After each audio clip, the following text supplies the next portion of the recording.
Hello. तो आज हम क्या सीखेंगे? आज बेसिकली हम एनसीईआरटी के क्लास 12 का अनसॉल्व वाली पार्ट, एक्सरसाइज वाली पार्ट करेंगे। Chapter number 2, that is your potential and capacitance वाली जो चैप्टर है। So let us see that. Okay, good. तो सबसे पहले हम थोड़ा सा क्वेश्चंस देख लेते हैं क्या है ये एक्सरसाइज पार्ट। पहला क्वेश्चन क्या है हमारे पास? The very first question is two charges 5 into 10 to the power minus 8 coulomb and minus 3 into 10 to the power minus 8 coulomb are located to 16 centimeter apart. At what points on the line joining the two charges is the electric potential zero? Take the potential at infinity to be zero. Okay, this is always true. The potential at infinity is zero. But the thing over here is कि हमारे पास दो charge है और इन दो charge के बीच में या फिर इसके बाहर कहीं पे एक पोटेंशियल जीरो होगी। What is that point that you need to calculate. ठीक है, बहुत अच्छा बात। So let's see this. Alright, तो हम क्या करेंगे, हम थोड़ा सा इसको पहले छोटा कर लेते हैं। Right, now let's see. So two charges you have got, so you have got two charges. Okay, so let us see these two charges and what happens to this. Okay, so two charges, let's start. तो solution करते हैं। दो charge है मेरे पास, एक का value है q is equal to 5 into 10 to the power minus 8 coulomb and another one you have got q to be as minus 3 into 10 to the power minus 8 coulomb. So are located 16 centimeter apart. So they are located 16 centimeter apart. So कितना दूर है वो 16 centimeter apart है। बहुत अच्छा बात। So I have got a charge over here which is positive and I have got a charge over here which is negative. So here is my, let us say q1 and let us say q2 and I will say this as 5 into 10 to the power minus 8 coulomb. So this is located in q1. Okay, and this एक minute रुको तो इसको थोड़ा पतला करें। q2 and this q2 is equal to कितना, minus 3 into 10 to the power minus 8 coulomb. So you have got this q1 and q2 and the separation between the charge is 16 and that separation between the charge is 16. So you will get 16, right? So 16 unit भी check कर लीजिएगा एक बार। The unit is 16 centimeters. So I will put it as centimeters. 16 centimeters. Okay. So हमें centimeters में नहीं चाहिए, हमें metre में चाहिए। So यहीं पे मैं 0.16 मीटर कर दिया हूँ। Now have a look. This is the scenario. And at what point on the line joining the two charges is the electric potential zero? So on the line. So this is on the line. So what I'm going to do over here is on the line की अगर बात करते हैं हम तो कहीं पे बीच में let us take a point P over here. So तुरंत अगर ये P हो जाती है तो ये मेरी टोटल 16 है, तो एक काम करते हैं, सबसे पहले यहाँ से यहाँ तक की जो दूरी है उसको x मान लेते हैं because this is what you need to find, कितनी दूर होगी जहाँ पे आपकी पोटेंशियल जीरो होगी।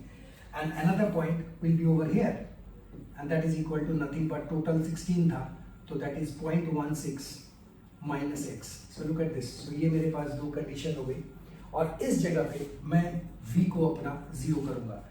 Now potential is basically a scalar quantity. So अगर ये वो scalar quantity है तो दोनों को always क्या करते हैं, हम जोड़ देते हैं, right?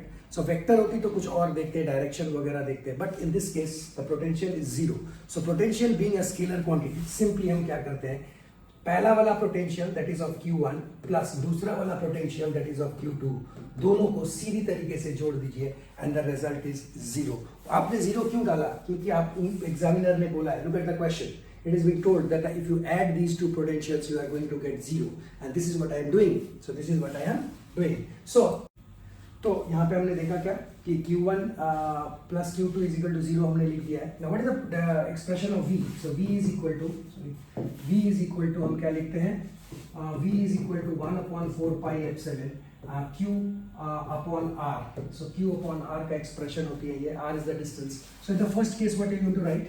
So I am going to write k, that is what is 1 upon 4 pi epsilon, और उसके बाद हम लिख देंगे वहाँ पे 5 into 10 to the power minus 8 coulomb divided by distance is x.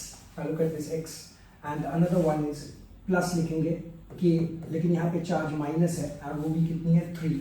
So 3 into 10 to the power minus 8 divided by distance का square and now the distance is 0.16 minus x, right?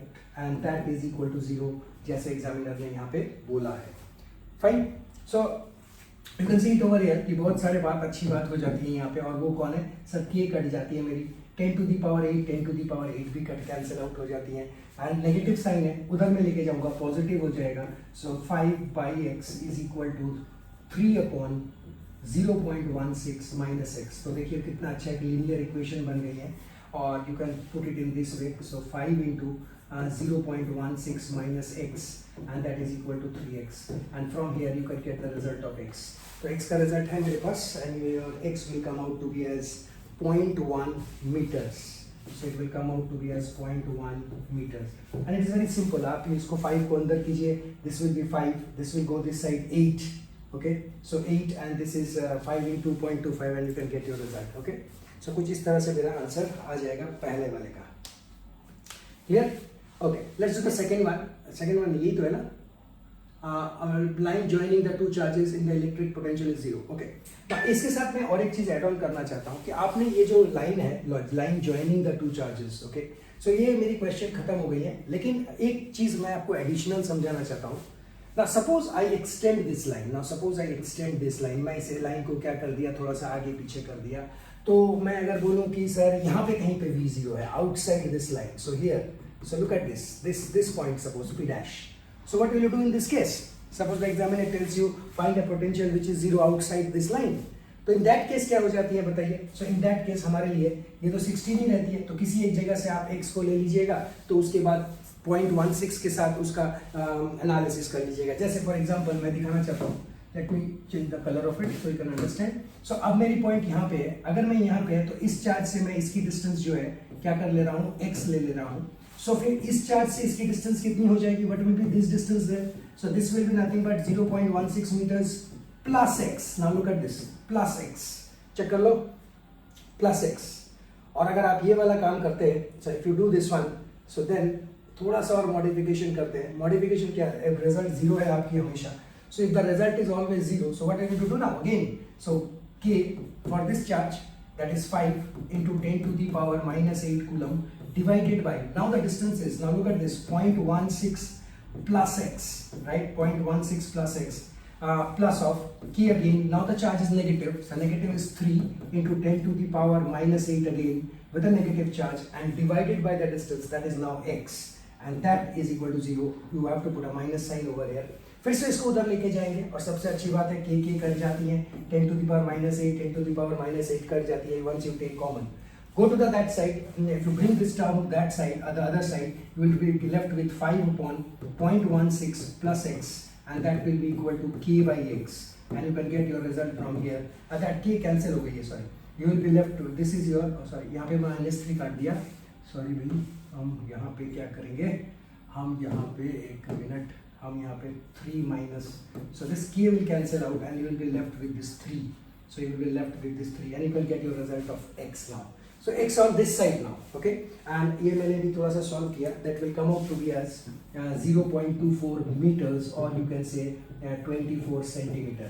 But ये वाली क्वेश्चन थोड़ी सी आपको देखनी पड़ेगी, और वो देखना ये पड़ेगा कि देखिए यहाँ पे जो क्वेश्चन था ना, वो ऑन द लाइन बोला था. So the line joining Q1 and Q2. If you see the question, right, the second part was actually not asked, but still you tell me, you read the question, are located at 67.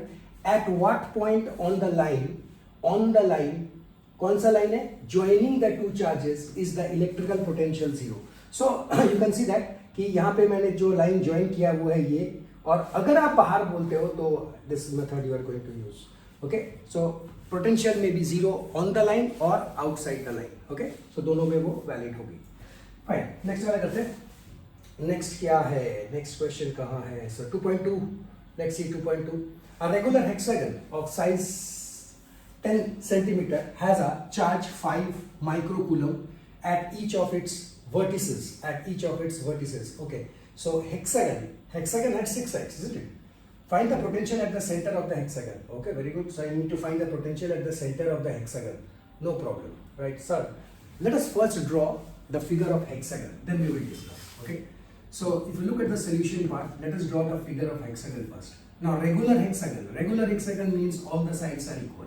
So the regular hexagon means all the sides are equal. So try to keep the sides equal. So this is a hexagon, okay, and This is the diagonal of the hexagon. Try to join them up. So this is the diagonal of the hexagon. Okay, this is the point, center. Right. At the center you need to find the potential. इन सब में क्या होता है ना, इन सब में मेरे पास एक चार्ज रखी हुई है हर वर्टिसेस पे. सो हर वर्टिसेस पे चार्ज रखी हुई है. सो वो चार्ज रख देता हूँ मैं. हर वर्टिसेस पे चार्ज रखी हुई है. You can see that. Okay, और इन सब ये सब 10 सेंटीमीटर्स के हैं. सो रेगुलर है तो सारे 10 सेंटीमीटर्स के होंगे. सो 10 सेंटीमीटर्स के होंगे. Of a charge of 5 microcoulomb. So 5 microcoulomb का आपने चार्ज Q सब में रखा है. So this is my Q which is 5 microcoulomb. So this is my Q which is my 5 microcoulomb. Okay, what is the potential at the center of the hexagon? Okay, so potential at the center of the hexagon. So V is equal to 1 upon 4 pi epsilon Q upon R. Now this R is the distance. So if you look at this red line, now look at this red line. This red line is my R. This red line is my R. Okay, so very good. But I don't know this R. I know it's a regular polygon, hexagon. But I don't know this R, so how to calculate this R then? Okay, इस R को कैसे निकालें? ठीक है, निकालना सीखेंगे अब. लेकिन उससे पहले Q is given to you, R is there, okay. But what you will find over here, being a scalar quantity, मैं बार बार बोलता हूँ, इनको सिर्फ simply क्या कर देंगे आप? Just add them, right? Simply add them, or and simply it will be nothing but into 6, because you will add them 1 1 2 3 4 5 6. All of them are positive. अगर इनमें से कोई नेगेटिव होती तो फिर ये 6 नहीं होता. देख लेते उस समय क्या होता. But all of them are positive. तो बार बार ऐसा 6 बार लिखेंगे आप, तो better I write it as into 6. The problem will be solved. Okay. But before that you need to know this R. Now this R is how much? Okay. Now थोड़ा सा ध्यान देते हैं. अगर मैं इस O पे जाऊं, तो एक इंटरेस्टिंग सा बात है. O में ना, if you see very carefully, there are 1 2 3 4 5 and 6. 6 angles are there, and the sum of all these angles is nothing but 360 degree. So अगर मैं ठीक से देखूंगा तो रेगुलर है, सबका थीटा सेम होनी है. So theta is equal to, I am going to get it as 360 divided by 6, and that will come out to be as 60 degrees. Clear? This is will be our 60 degrees. Fine. So एक बात पता चल गया कि ये मेरी 60 degree है. Okay, ऊपर वाली एंगल जो है वो 60 डिग्री है. और इंटरेस्टिंग बात ये है, थोड़ा सा लॉजिक लगाते हैं. और एक इंटरेस्टिंग बात ये है कि if you look at this red lines, now if you look at this red line, now these ये दोनों को अगर आप ठीक से देखेंगे तो ये रेगुलर हेक्सागन है. और रेगुलर हेक्सागन में this two has to be equal. ये दोनों इक्वल है. दैट मींस आइसोसेलेस ट्रायंगल है. और ऊपर वाली एंगल 60 है. आइसोसेलेस ट्रायंगल है और ऊपर वाली एंगल 60 है. सो दैट मींस 180 से मैं अगर 60 घटाऊंगा तो 120, और 120 को मैं अगर डिवाइड कर देता हूं divided by 2, so this will be my 60 degrees. और एक बात क्लियर हो गया, ये ट्रायंगल मेरी एक कौन सी ट्रायंगल है सर? इक्विलेटरल ट्रायंगल है. और इक्विलेटरल में ऑल साइड्स आर इक्वल, इसलिए मेरा R 10 सेंटीमीटर हो गया है. Check this out. इसलिए मेरा R 10 सेंटीमीटर हो जाती है. और जैसे ये 10 सेंटीमीटर हो जाती है मेरी R, now once this R becomes 10 centimeter, you just put it over there, and here is my answer. 9 into 10 to the power 9 into Q is equal to 5 micro. So 5 into 10 to the power minus 6 divided by R. Now R I have got now 10 centimeters, which can be written as 0.1 into 6, and this will be my answer. Right? Just get the result from here. So ये एक tricky type का question था based on the figure. You need to know the properties of hexagon. Okay, और वो चाहिए मुझे. Answer 2.7 आ जाइए sir. 2.7 into 10 to the power 6, right? My 6 or minus 6, let me check this out. So 2.7 into 10 to the 6 volt, ऐसा कुछ आती है. Just check it please. हाँ, आंसर थोड़ा चेक कर लीजिएगा. राइट, कैलकुलेशंस थोड़ा सा देख लीजिएगा, मेरा भी और आपका भी. ठीक है, fine. So this is one of the question. Now let's move to another one. और एक करते हैं, और एक करेंगे तो कहाँ आएगा? hold on भैया, hold on please. So I have got this one. Okay, now let's go to the next one. अगर मैं next one जाता हूँ तो देखिएगा please. Two charges, 2 microcoulomb and minus 2 microcoulomb, are placed at a point A and B. 6 centimetres apart. So दो charge है मेरे पास, 2 microcoulomb और -2 माइक्रोकूलम ना। जैसे चार्जेस इक्वल हो जाती है ना और वो भी ऑपोजिट, तो प्रॉब्लम बहुत इजी हो जाती है, ये याद रखिएगा। Okay, so this you keep it in mind. Okay, so once the charges are equal and opposite side, A and B point placed 6 centimeter apart. So 6 centimeter apart ये रखी हुई है. So you have got a charge which is equal to 2 microcoulomb, and you have got one more charge which is again your 2 microcoulomb. दोनों 2 microcoulomb है, और लेकिन एक minus है, और इनके बीच में जो सेपरेशन है that is 6 centimeters. इनके बीच के जो सेपरेशन है that is 6 centimeter apart. Identify an equipotential surface of the system. So this is simple sir. Identify an equipotential. So equipotential कहाँ पे होगी?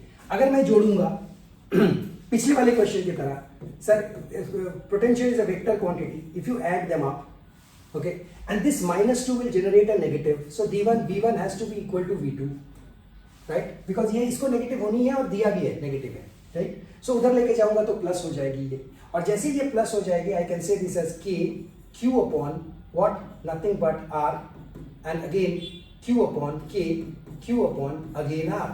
सो दैट मीन्स अगर आप ठीक से देखेंगे तो आपकी चार्ज तो सेम है, 2 माइक्रो है, तो इन दोनों को सेम होने के लिए इनकी जो डिस्टेंस है R, if right hand side needs to be equal to left hand side, then there is only one possibility, R को सेम होनी पड़ेगी।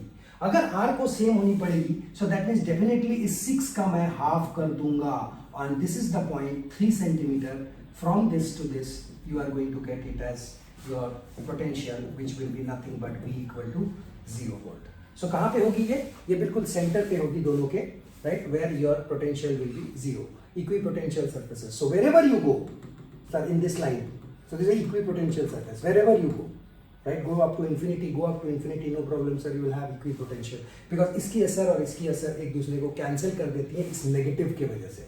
अगर ये पॉजिटिव होती तो नहीं होती। Alright, what is the direction of electric field? Now he is asking for electric field now. So to know the electric field concept, आपको याद होगा इलेक्ट्रिक फील्ड के लिए एक टेस्ट चार्ज होती है हमारी, जो हमेशा 1 कूलम होती है और जो हमेशा पॉजिटिव होती है।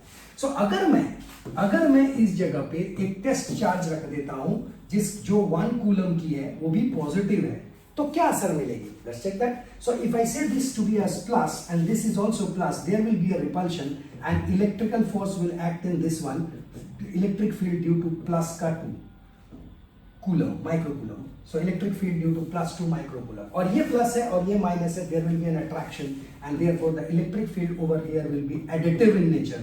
लुक एट दिस, -2 माइक्रोकूलम, और ये दोनों इलेक्ट्रिक फील्ड जो है एक दूसरे के साथ मिलके, ये जुड़ के towards the right hand side they will have. So what is the direction of the electric field? He is asking only for the direction, and the direction is towards the right, towards the right of con, sir, from the center you can say. Clear?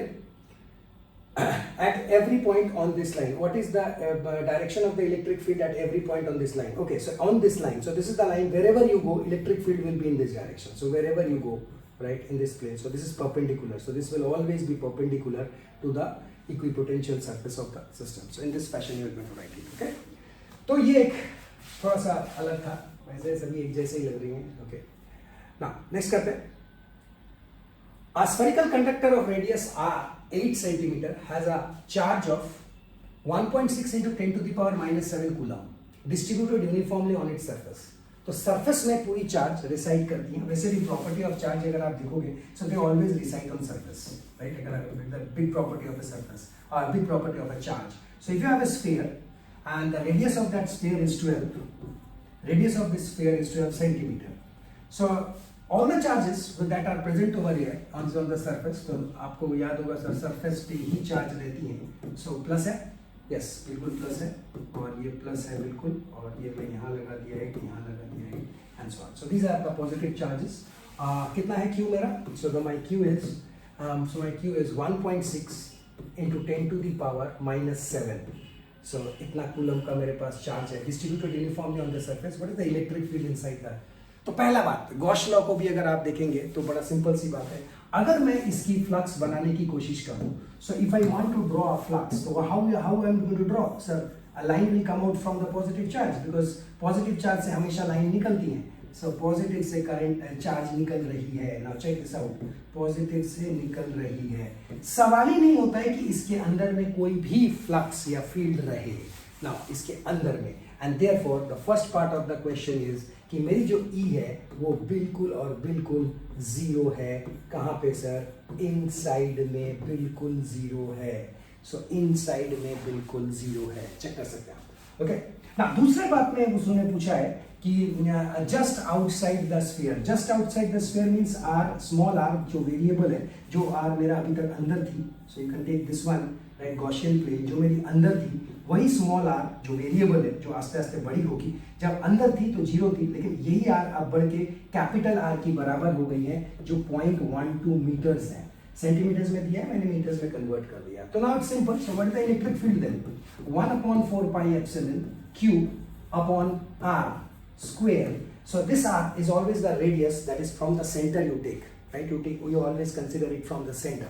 तो centre से हम हमेशा लेते हैं इसको, तो इसलिए ये r आ गई, and that is 9 into 10 to the power 9 into q. Now what about the q? What about the charges? And that is 1.6 into 10 to the power minus 7 coulomb divided by r का square, and that is 0.12 का square. So यहाँ से मुझे electric field मिल जाएगी, and that is Newton per coulomb, right? So electric field आ जाएगी at the sphere, at the surface, okay? Electric field at the surface. अब उसने पूछा है कि at a point 18 centimetre from the center. From the center बोल दिया तो बहुत आसान था. अगर वो बोलता from the surface तो थोड़ी ट्विस्ट रहती, right? But from the center, अभी आपको बोला था मैं, ये r हमेशा from the center ही होती है. तो इस थर्ड पार्ट में क्या करेंगे? सिर्फ r की जगह पे 18 कर देनी है, लेकिन 18 सेंटीमीटर में है तो उसको थोड़ी सी मीटर में कन्वर्ट कर दूंगा. And here is my third part which is outside. So outside की जब मैं बात करता हूं तो मेरी जो इलेक्ट्रिक फील्ड है वो फिर से वही रह जाती है, 1/4 pi epsilon q upon r square. So this is 9 into 10 to the power 9 into q. What is q? q मेरे लिए कौन है?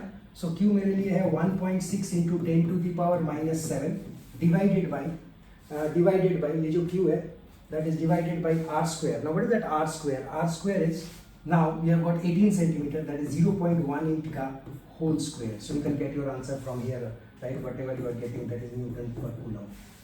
So this is the approach, right? Inside और outside वाला. अगर इसकी आंसर चाहिए तो मैं आपको बता दूं, 10 to the power 5 ऊपर वाले का आता है. So 10 to the power 5 आता है ये, okay? और नीचे वाले की अगर मैं बात करता हूँ न्यूटन पर कूलम, और अगर मैं नीचे वाले की बात करता हूँ, it is 4.4. So it is 4.4 into 10 to the power 4.4 into 10 to the power 4 newton पर coulomb. So check your answer please, right? NCERT book में थोड़ा सा आंसर भी चेक कर लीजिएगा. ओके, सो ये मेरा और एक क्वेश्चन हो गया. Let's try one more, right? एक और ट्राई करते हैं. पैरेलल प्लेट कैपेसिटर की क्वेश्चन है ये. कैपेसिटर की बात करते हैं हम. Parallel plate capacitor with air between them. The plate has a capacitance of 8 picofarad. So 8 picofarad का एक capacitor है मेरे पास, right? 8 picofarad. Okay. So let's see this. So here's the solution for this.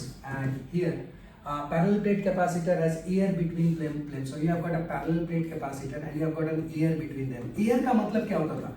Sir मतलब इसको आप epsilon r को 1 कर दीजिए. Okay, so 8, and the capacitance C is given to be as 8 picofarad. So pico stands for 10 to the power minus 12 farad. So into 8 basically. Okay, so this is my 8 picofarad. What will be the capacitance if the distance of the plate is reduced to half K? तो सबसे पहले C कर लेते हैं. C is equal to epsilon, that is epsilon naught into epsilon r A by D. So this is the result. So I have got air, मेरे पास air है. So अगर air की बात करते हैं हम तो हमारे लिए क्या हो जाएगा? ये 8 picofarad. So 8 pico is equal to as I has discussed, this becomes 1 and therefore this becomes epsilon naught A by D. So this is the general expression of the capacitance, right? Now what you are doing is, what will be the capacitance? मतलब अब बदल जाएगी capacitance. Let us say C dash. Okay, so C becomes C dash. Okay, what will be the capacitance if the distance between the plate is reduced by half? So D मेरी जो है वो अब क्या हो जाएगी? जो मेरी D dash है अभी present value, that is D by 2, पहले जो थी उसका हाफ हो गई है. So if the plate is reduced by half and the space between them is filled with a substance of dielectric constant 6. Okay, so epsilon r अब बोल दिया गया है 6 है. This is interesting, epsilon r becomes 6। सो इस चीज को देख के रखिएगा, आगे भी बहुत सारे ऐसे क्वेश्चन आएंगे जिसमें मैं डायरेक्टली अगर डाइलेक्ट्रिक कांस्टेंट डालते हो तो क्या चेंजेस होती हैं, I am going to put it directly. Now look over here, now what is the new value of capacitance then? So epsilon naught, epsilon r, now epsilon r is given now, a will remain same, but d has changed to d by 2. So d has changed to d by 2. Now look at this, d by 2, and therefore epsilon not a upon d, इसको अलग रख दिया because ये हमें पता नहीं है, ऐसे रहने दो। तो मेरे पास बच जाती है कौन, epsilon r divided by d by 2 हो गई है ये अब, सो 1 by 2। Now look at this, now ये 2 ऊपर चली जाएगी अब, तो ये जो पार्ट है ये चीज मेरे लिए 8 पिको है। So this my 8 pico. Now check this, so this my 8 pico, ये 6 दे रखा है मुझे और ये 2 ऊपर उठ के आ गई है। सो that means you can see it is 12 times, right. और अगर डी सेम रहती तो इट इज 6 टाइम्स। तो जितना भी डाइलेक्ट्रिक डालते हो उतना गुना कैपेसिटेंस बढ़ जाती है, and therefore my C dash is nothing but, कितनी हो गई, 8 into 6 is 48 and that is 96 picofarad. So you can check your answer. This is a new value of C dash. So this is a new value of C dash. Clear? और अगर pico से हटना चाहते हो तो आप वो 10 to the power minus 12 कर सकते हैं। Clear? So ये मेरी 5 क्वेश्चंस थी और उसके बाद नेक्स्ट आगे हम और 5 करते हैं, ठीक है।